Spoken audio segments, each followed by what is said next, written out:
My name is Owen Benjamin. I'm a comedian, and I'm all about fires and beers and, having a good time, being American, having a nice thick cock. I have been banned.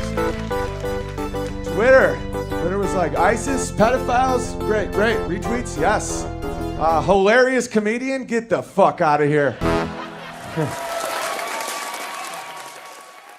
There's this guy in entertainment who has a 3-year-old that he said was transgendered. And when I was 3, I thought I was a dog. And so he started dressing up his kid as a girl, and he's planning on hormone blockers and whatnot. And I pointed out how that's, child abuse, the obvious shit. And there was such a controversy that I lost my agent, and I wasn't allowed to perform at UConn because of my problematic worldviews. And I would have backed down. I made fun of Beyonce for that dance she did, and I deleted the tweet because I'm like, I'm not going to die on this hill, but I'll die on the little kid hill. If you're going to make a little kid a eunuch, I'd rather work at a gas station than pretend that's okay.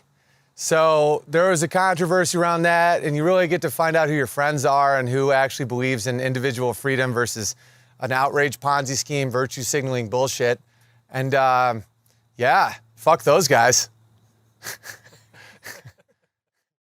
People keep comparing everything to Hitler now. Everyone's like, that's literally Hitler. Like, I've been called Hitler a lot. Well, the media wrote about me, like Breitbart and HuffPost wrote positive things about me. And some good people had my back, but a lot of people called me human garbage. And these aren't like trolls. These aren't people with like eggs. These are blue check marked, best-selling authors, writers at Amazon.com. And I'm like, people know your name now. Like, someone's going to want to kill you guys because you guys abuse kids. And there's a lot of people that were abused as kids that grow up to be adults. And they're given 2 paths. You either complete the cycle of violence and you become an abuser yourself, or you want to kill you guys.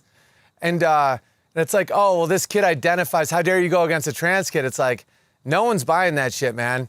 It's like, my son is young and he likes to dance and play the piano and he thinks he's a duck. It's like, you don't neuter him. You don't emotionally torture him because you want outrage Ponzi scheme points with your buddies. And it's like, and it all came as these people are threatening free speech, and I'll go at them because there's so much more at stake than just like looking cool for the writing staff of a CW show. Like, these people are cowards. And it's like, I want my family to respect me, and I want to respect myself as a man and not say it's okay to abuse a child. Because I'm cool with trans adults. Like, if you're a grown human being and you want to chop your wiener off, you do that. There's been times I want to chop my wiener off, not for the same reason, more because it's getting me in trouble, but then I made life with that same wiener. And that's why I think it's worth it to keep that ween. Because one day you may make your own child. Because wieners can make life. They can get you in trouble. They can make you drive to Barstow in the middle of the night for a hand job when you're 21. But it can also make life. And my life is I have a purpose because I made a child and I love my child. And I'll protect any child. Yeah, media runs cover for Hollywood in the sense that, like, Kevin Spacey tried to rape a kid. And the headline was, Kevin Spacey comes out as gay.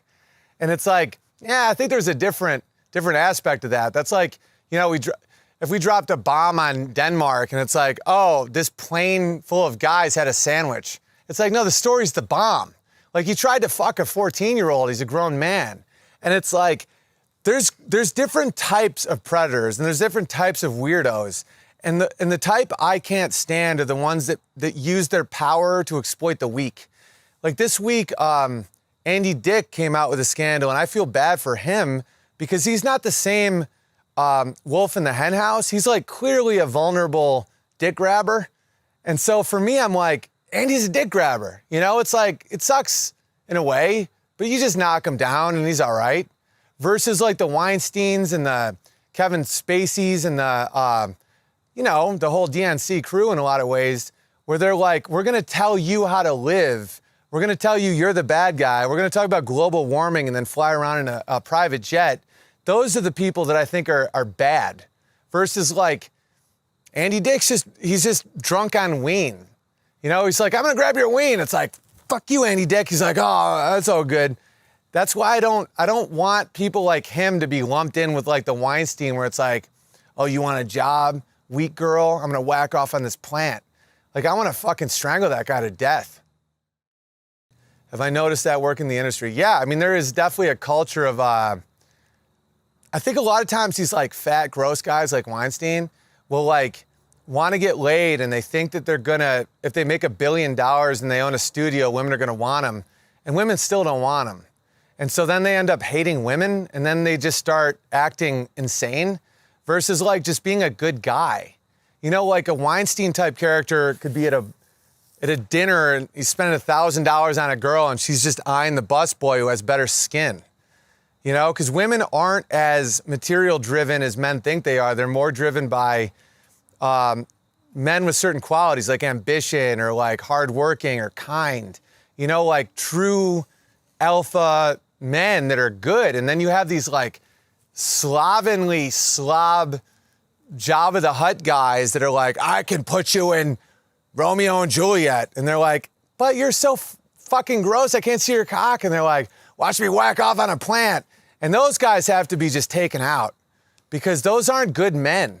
And I know alpha males in Hollywood who are great men, and it's because they're great men. It's almost like money and success are an exclamation point to an existing sentence. It's like steroids. It doesn't change you, it amplifies what you are. And there's good men and bad men, and the bad men seem to be running the asylum right now, and I hope to see them go. And then you see the Meryl Streep, these like pimps. You know, they're on the Oscar stage saying Harvey Weinstein's God, even though you know he's not. And so they're sending young, impressionable women to the mouths of a dragon. And so I think that these people are also fucked up because you got to protect the kids. You got to protect the vulnerable. And I think that's what makes great men in this whole culture of like calling people toxic masculinity and, eye contact is rape and shit. It's to cut out real men that will call out the rapists and fuck them up. So you have a bunch of these dudes that will just let him finger Gwyneth Paltrow as your girlfriend. It's like, no, punch him in the fucking face because these people need boundaries, you know? Could you talk about the way... Dude, I'm out of my mind.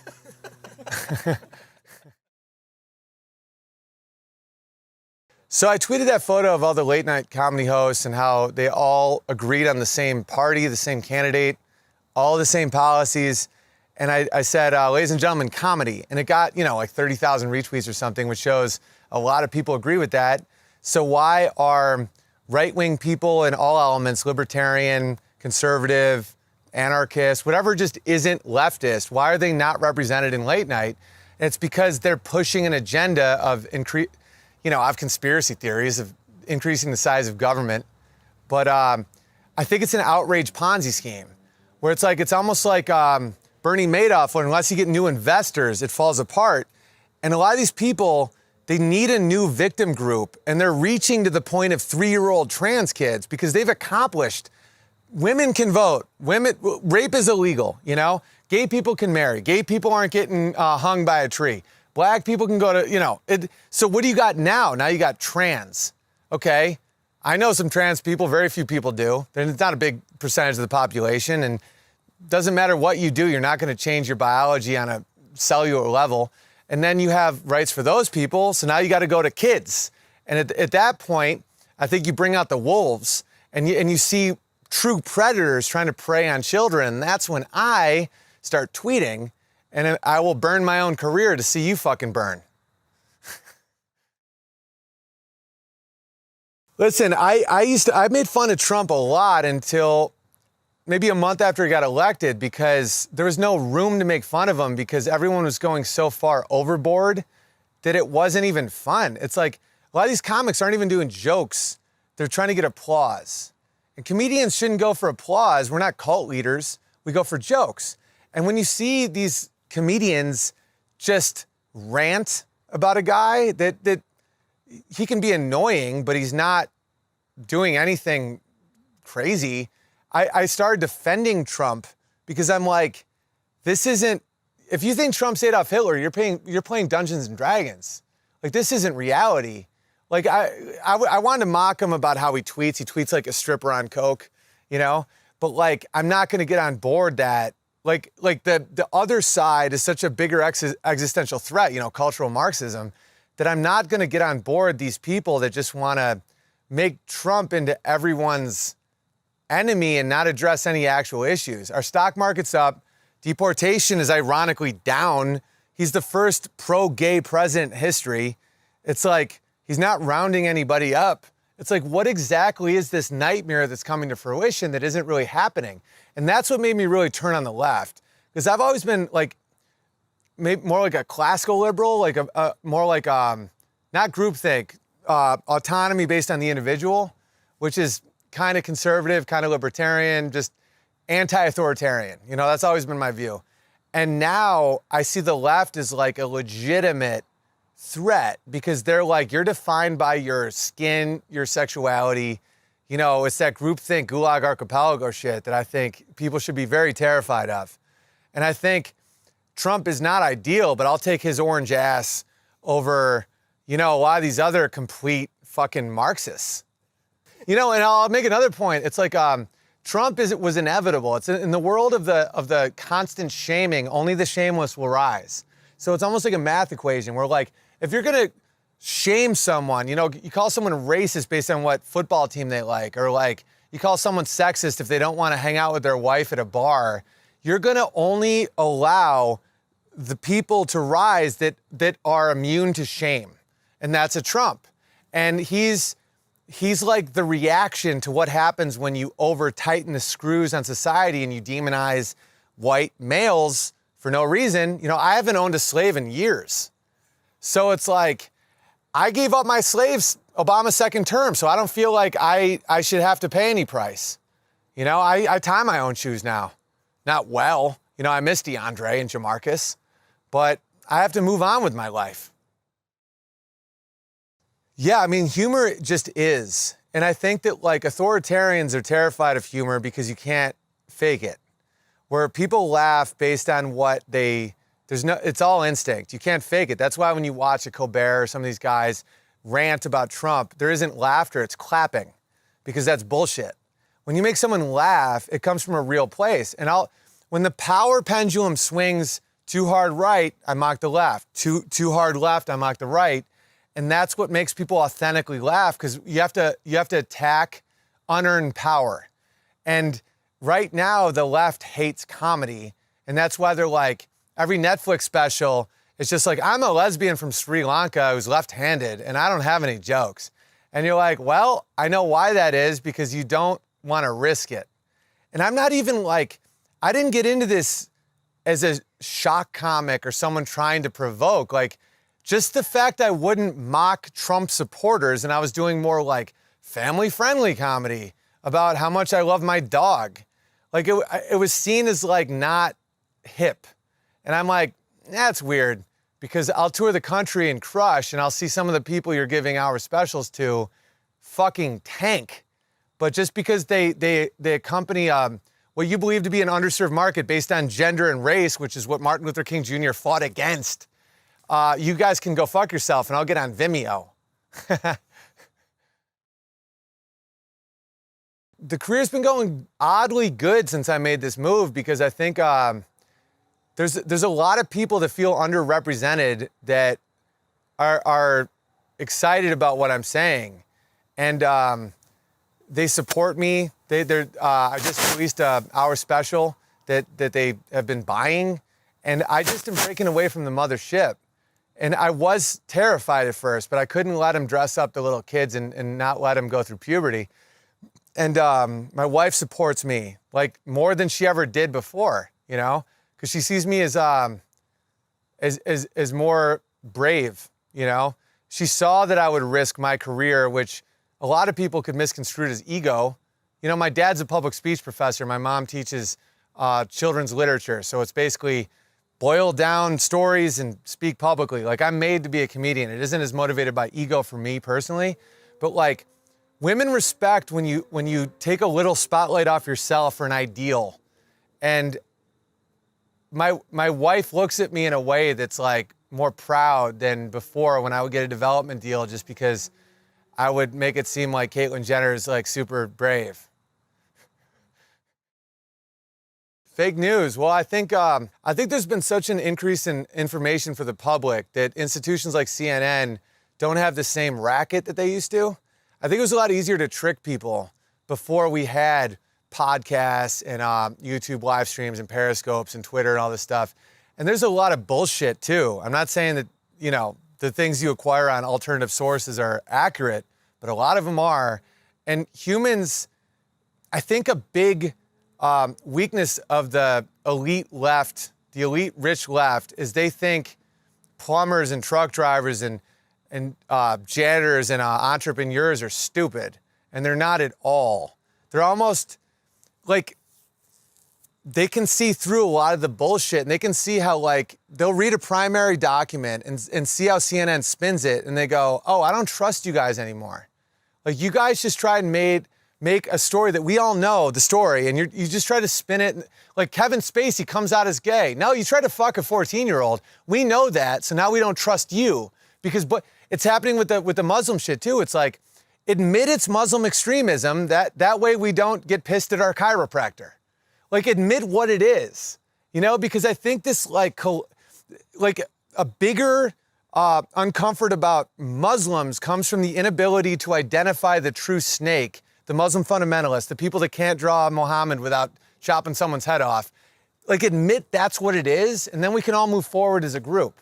Admit that, like, a lot of privileged people are white, but a lot of white people aren't privileged. It's a logic fallacy. They keep fucking switching around. And people are smart. They're smarter than the elite think we are. And once you lose trust, you lose it all. And CNN at this point has less credibility than The Onion, because at least satire is somewhat honest, because it's going for a laugh. Well, John Oliver, he seems intelligent, but, you know, if a British person's going to come to America and talk shit about America, they can, you know, get back on the wooden boat that they came on. You know, because the thing about the British is, you know, my last special was taped in England. Fan of a lot of the people, but they're still kind of hurt about the loss they took. Because, you know, back in the late 1770s, they were going against a bunch of farmers, and they got beat based on American, you know, ingenuity, individualism. They tried to come at us in 1812, but, you know, we kept it up. And they're still a little pissed because, you know, what they did to Africa, they couldn't do to us. And now they send us people like John Oliver to talk some shit, and we're a little past the whole Union Jack. So John Oliver is smart, he's funny, but, you know, he can go fuck himself and get back on the old little wooden boat he came on and go back to his little shit socialist country where the fucking sun doesn't rise in the winter till like 10:30 a.m. That's way north. And that's all good, but, you know, they can go fuck themselves. You know, John Oliver can eat some porridge and get himself some braces. And stop bitching about our tax plan, because we invented the computer and they invented world slavery. Well, the political culture on the surface amongst comedians these days is left, but it isn't. It can't be. To be a comedian, you have to be an individualist. It's the closest thing to piracy that you can really have. Like, you can't stand on a stage with lights on you and have everyone pay money to hear you talk, and you're the only one with a microphone and believe in collectivism. It's like, you know, an NFL running back can't believe in leftist ideals. It's like, bitch, I run a 4.2 40, you're a fat pig. Like, you have to be an individualist. That doesn't mean you're not kind. It doesn't mean you don't want to help people or have a safety net for people that are going through a hard time. That's a big pet peeve of mine, that everyone on the right is called like, has no empathy or is selfish or whatnot. That's not true at all. It's just, it has to be choice. It has to be like, you have to let people choose who they help. Because if not, you end up like the Asians. You know, you guys are great. You're very efficient. You know, you can make a lot of shit in the factories, but you can't invent anything with a gun to your head. You know what I mean? You know what I mean with the Asians? I do respect the Koreans quite a bit. I respect the Japanese as well, but after they got nuked, they just got really into cartoons and tentacles and shit. just whacking off to tentacle porn. Before that, there were Brave Samurai Warriors. Then we drop, Little Boy and Big Fellow, whatever it was called. And now they're just whacking off to fucking tentacle porn. So they were shocked into some reality there. To have contact with journalists, I'm tight with, Rogan and Crowder and Adam Carolla and Legion of Skanks and a lot of people that have big podcasts, but I never felt the need. I wasn't even into politics until they came on my soil. I was big into men and women stuff. Like men do this, women do this. I was almost kind of hacky, and now I'm like a revolutionary because I don't think men and women are identical. And once they came into my arena, I had to care because I'm like, there's a coyote on my property. Because it's like, if you go through my career, I was never a leftist. I was always into individual freedom and trying to make couples laugh. And I was into, I was a raging single person, but I eventually wanted a family. I was never into this like pride and sucking.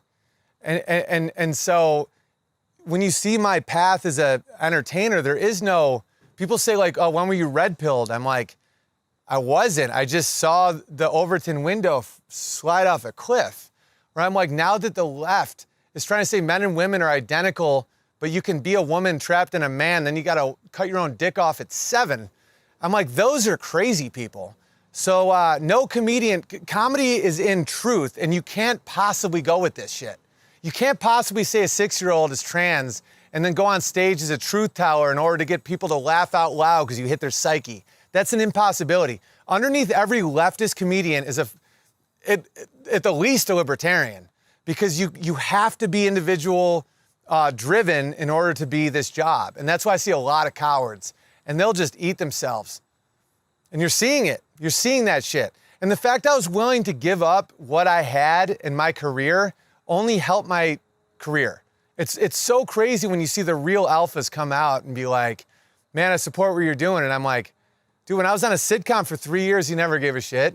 It's because, I was a company man, and being a comedian is being a little fucking crazy.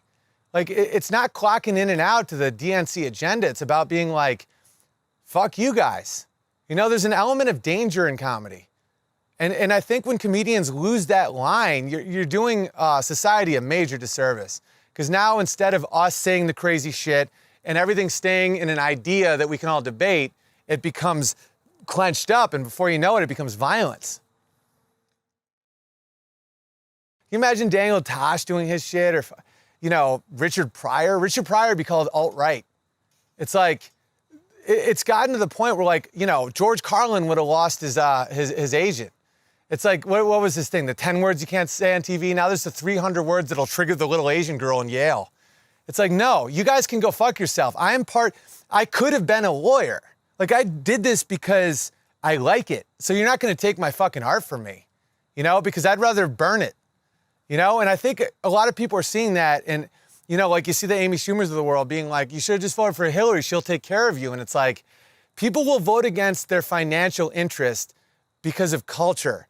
And people will make it seem like flyover states are stupid for that. But in fact, culture is more important.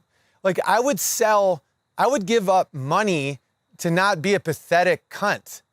And it's like, anyone with character would do that. It's like, I'm not going to be called white trash and toxic masculinity and not be able to say what I believe. And if you want to take your fucking $100,000 development deal a year where no one ever makes the show anyway, go for it. I'd rather do tree work with my brother than have you talk that shit to me, because then my son won't respect me and my wife won't blow me anymore. Jimmy Kimmel is a disappointment, because I always thought he was really funny.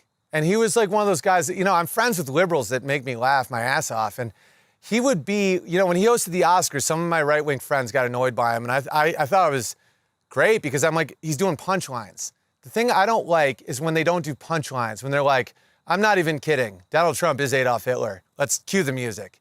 I'm like, dude, that's an offensive lineman going out for a pass. Know your job. And so Kimmel, even though he was left, I'm like, at least he's doing punchlines. Once he went sobbing on TV about shit he doesn't understand, he's the worst. Because you know, he doesn't have Obamacare. I have Obamacare. I had to prove my son's income at 6 months, and there's no one you can call because it's a bureaucratic nightmare. I've had his health insurance. I've had Writers Guild. I've had Screen Actors Guild, and it's free. Writers Guild's free, and it's really easy. And now Obamacare, I can't opt out of it and just pay the market amount. So I have to pay, you know, over $1,000 a month, even though I'm not a wealthy person.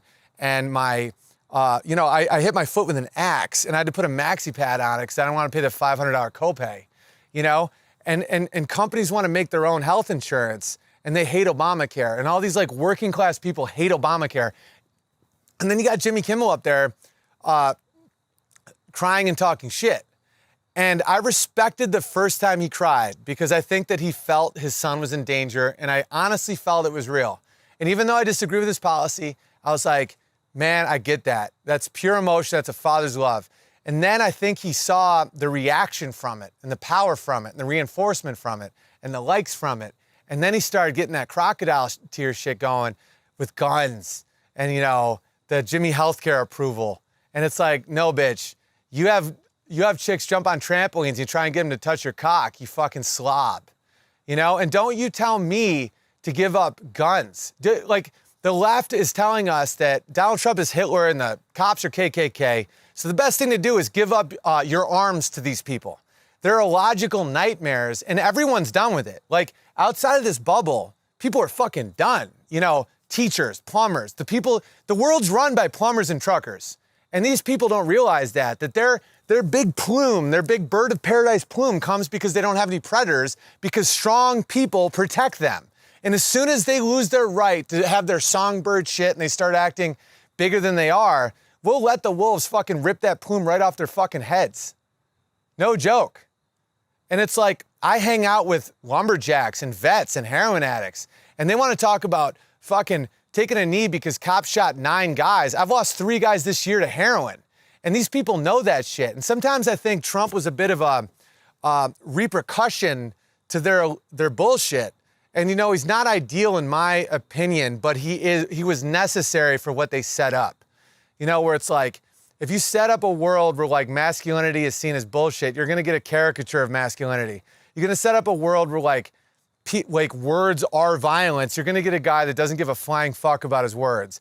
And God bless that guy for bringing the culture back to normalcy. I just think that, you know, he could, you know, Google whether or not his relationship to the Virgin Islands and shit like that.